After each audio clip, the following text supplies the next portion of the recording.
Bismillahirrahmanirrahim. Assalamualaikum warahmatullahi wabarakatuh. Alhamdulillah. Assalatu wassalamu ala rasulillah wa ala alihi wa ashabihi ajma'in. Amma ba'du. Bagaimana kabar Ananda hari ini? Semoga Allah selalu memberikan kita nikmat iman, nikmat sehat, dan nikmat ilmu yang bermanfaat untuk kita dan untuk orang-orang di sekeliling kita.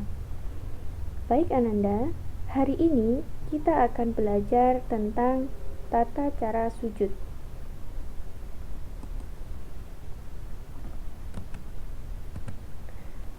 Adapun sujud juga termasuk rukun sholat yang harus dilakukan dengan tumakninah, yaitu diam sejenak.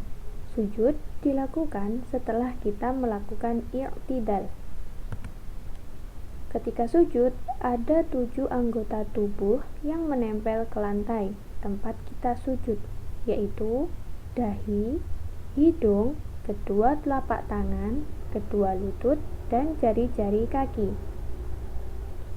Hadis Rasulullah SAW, kondisi hamba yang paling dekat dengan rahmat Allah ialah ketika ia sedang bersujud. Jadi, perbanyaklah berdoa ketika sedang bersujud.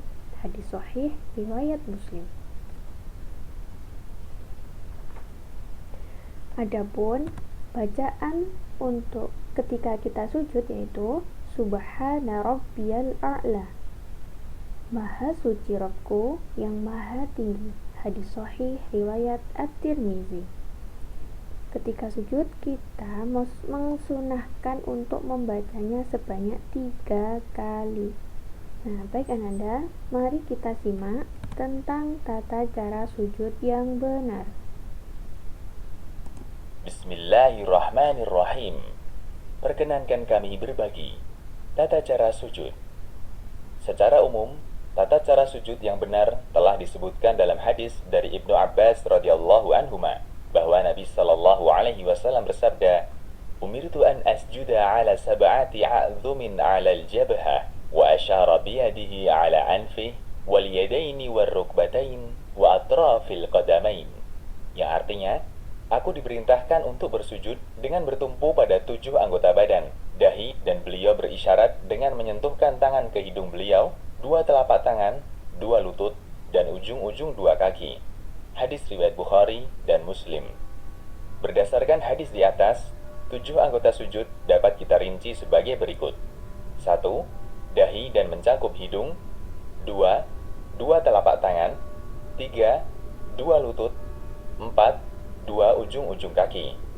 Adapun bentuk sujud yang sempurna secara rinci dijelaskan sebagai berikut. 1. Menempelkan dahi dan hidung di lantai. Sebagaimana keterangan sahabat Abu Humaid bahwa Nabi Shallallahu Alaihi Wasallam menempelkan dahi dan hidungnya ke lantai. Hadis riwayat Abu Daud dan disahihkan Al-Albani. Nabi Shallallahu Alaihi Wasallam bersabda, "La yaqbalullahu salatan la yusibul anfu minha ma yusibul jabin."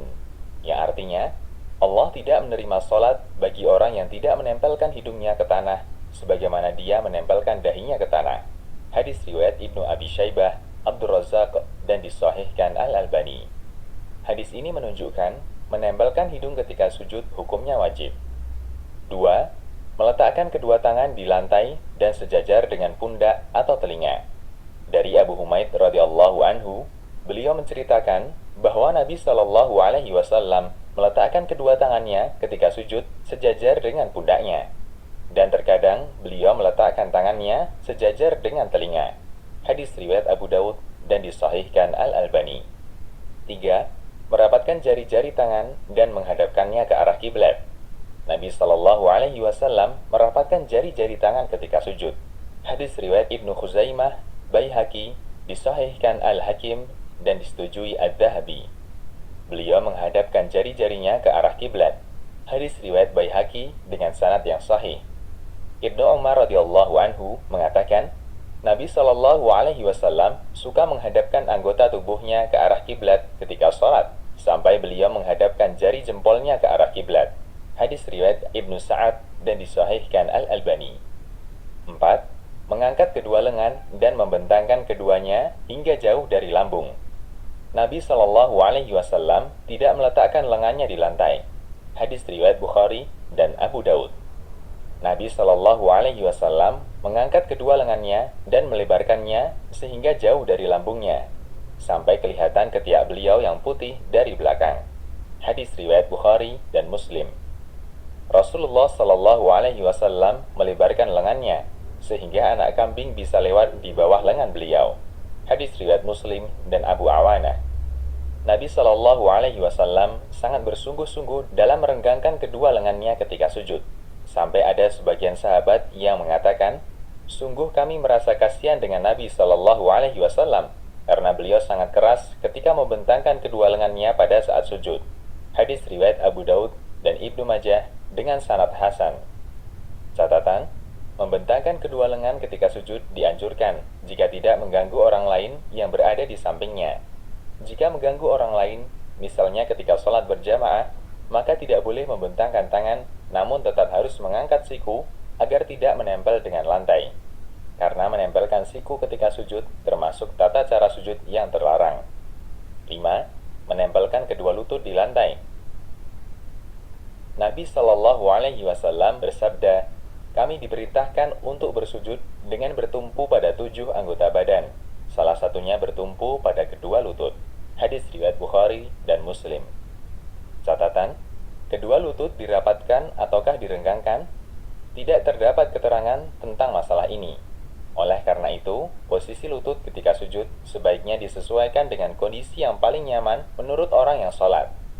Jika dia merasa nyaman dengan merenggangkan lutut, maka sebaiknya direnggangkan dan sebaliknya. Syekh Ibnu Al-Utsaimin menjelaskan, hukum asal gerakan sholat adalah meletakkan anggota badan sesuai dengan kondisi asli tubuh sampai ada dalil yang menyelisihinya. Asy-Syarhul Mumti'. 6. Bersikap i'tidal ketika sujud. Syekh Muhammad bin Shalih Al-Utsaimin menjelaskan bahwa yang dimaksud i'tidal ketika sujud adalah merenggangkan antara betis dengan paha dan merenggangkan antara perut dengan paha masing-masing kurang lebih 90 derajat. Namun tidak boleh berlebihan ketika merenggangkan betis dengan paha sehingga lebih dari 90 derajat. Asy-Syarhul Mumti'. Dari Anas bin Malik radhiyallahu anhu, Nabi Shallallahu Alaihi Wasallam bersabda, "I'tadilu fis sujud," yang artinya bersikaplah i'tidal ketika sujud. Hadis riwayat Bukhari dan Muslim. Dari Abu Humaid radhiyallahu anhu, beliau menceritakan tata cara salatnya Nabi Shallallahu Alaihi Wasallam. Ketika beliau sujud, beliau renggangkan kedua pahanya tanpa sedikit pun menyentuhkan paha dengan perut beliau. Hadis riwayat Abu Daud dan disahihkan Asy-Syaukani dalam Nailul Awtar. 7. Meletakkan ujung-ujung kaki dan ditekuk sehingga ujung-ujung jari kaki menghadap kiblat. Nabi Shallallahu Alaihi Wasallam meletakkan dua lututnya dan ujung kedua kakinya di tanah. Hadis riwayat Baihaqi dengan sanad yang sahih dan disahihkan oleh Al-Hakim dan Al-Albani. Beliau menegakkan kedua telapak kakinya. Beliau menghadapkan punggung kakinya dan ujung-ujung jari kaki ke arah kiblat. Hadis riwayat Bukhari dan Abu Daud. 8. Merapatkan tumit. Beliau merapatkan kedua tumitnya ketika sujud. Hadis riwayat At-Tahawi dan Ibnu Khuzaimah dan disahihkan Al-Albani. Demikian, semoga kita dimudahkan untuk mengikuti kesempurnaan salat Nabi Sallallahu Alaihi Wasallam. Bismillahirrahmanirrahim. Berikut adalah tata cara kita melakukan sujud. Baik Ananda, semoga kita bisa melakukannya dan mempraktekannya di rumah untuk sholat 5 waktu sehari-hari. Untuk tugasnya, kalian membuka buku paket halaman 86, kemudian difoto dan dikirim ke Ustazah paling lambat hari ini pukul 8 malam. Jangan lupa berterima kasihlah kepada Abi dan Umi karena telah mendampingi kalian belajar hari ini. Jazakumullahu khairan. Wassalamualaikum warahmatullahi wabarakatuh.